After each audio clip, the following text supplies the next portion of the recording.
বন্ধুরা, বোগেনভেলিয়া রোজ valley Deloitte মহারা গ্রুপের গাছটি কমলা রঙের থোকা থোকা ফুল হয়। গাছে যখন একসাথে প্রচুর ফুল ফুটে থাকে অসাধারণ দেখতে লাগে। আর এর একটি বৈশিষ্ট্য, কমলা রঙের সাথে মাঝে মাঝে এই ধরনের খয়েরি কালারও দেখতে পাওয়া যায়, যা গাছটির সৌন্দর্যকে আরো বাড়িয়ে দেয়। আর যে কমলা রং সেটা কিন্তু অসাধারণ।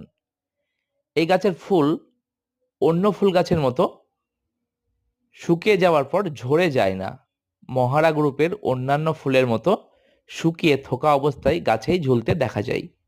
তখন এগুলোকে কোনো একটা কাটার বা কাঁচি দিয়ে শুকনো ফুলগুলোকে কেটে দিতে হয়। বগেনভেলিয়া রোজ ভ্যালি ডিলাইট।